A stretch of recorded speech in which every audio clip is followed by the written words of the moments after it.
नमस्कार दोस्तों, आज की कहानी है मुझे मायके में नहीं रहना है। कहानी पसंद आए तो कहानी को लाइक और चैनल को सब्सक्राइब जरूर करें। मुझे अभी शादी नहीं करनी है।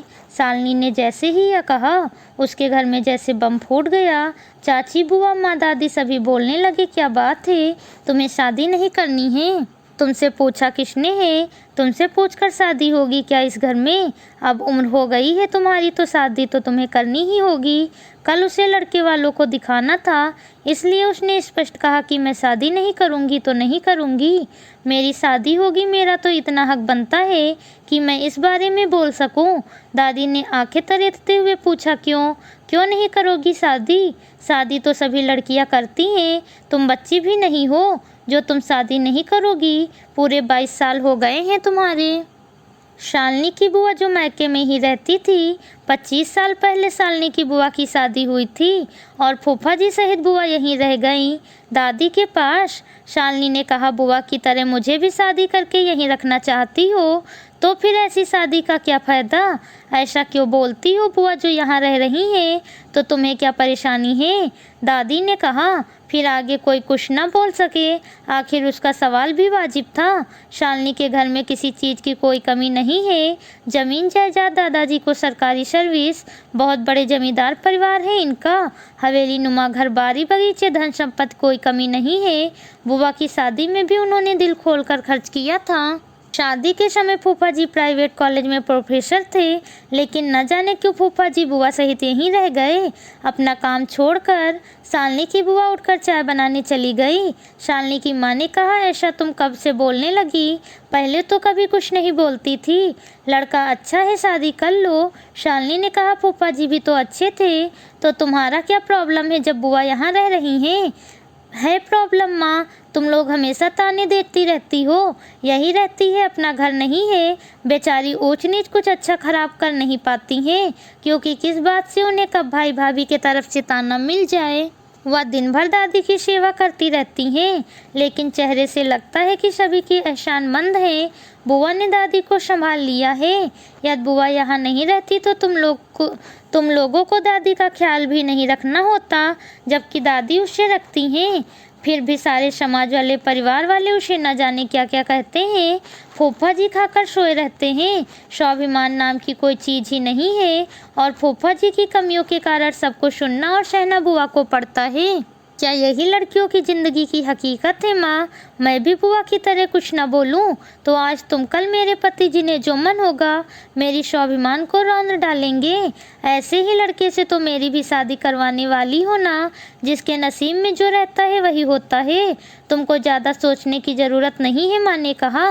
माँ, नसीब जब लगातार हम नसीब के सहारे चलते हैं तब हम नसीब नहीं बदल सकते हैं, लेकिन जब हम नसीब को भी चुनौती देते हैं हम ज़रूर नसीब बदल सकते हैं। मुझे नहीं करनी शादी। जो लड़का गवर्नमेंट सर्विस करता हो, अपने पैरों पर खड़ा हो और स्वाभिमान हो। साथ ही मैं भी जॉब करना चाहूँगी, तभी मैं शादी करूँगी, क्योंकि मुझे भाई भाभी के ताने नहीं सुनने हैं, ना ही मुझे किसी को एहसानमंद होना है।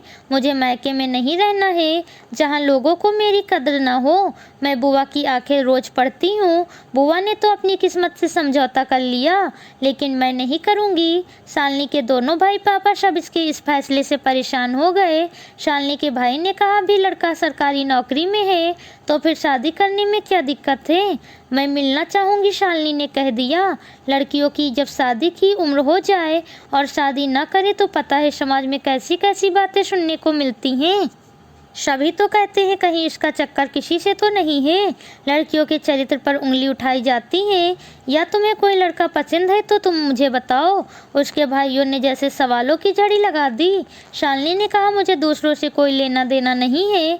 शादी मुझे करनी है और शादी मेरे परिवार वाले करवाएंगे, तो मैं यह बात परिवार वालों को ही कहना चाहूँगी। शालिनी ने कहा, मैं लड़के से मिलना चाहूँगी, मैं खुद नौकरी करना चाहूँगी, तभी मैं शादी करूँगी। शालिनी के इतना कहते ही शालिनी के भाई ने कहा, हमारे यहाँ लड़की लड़के की शादी से पहले मिलना जुलना उचित नहीं है, फिर तुम कैसे यह सब करोगी? शालिनी ने कहा, तो क्या बेटियाँ घर में रहे और बिना गलती के भी ताने सुने?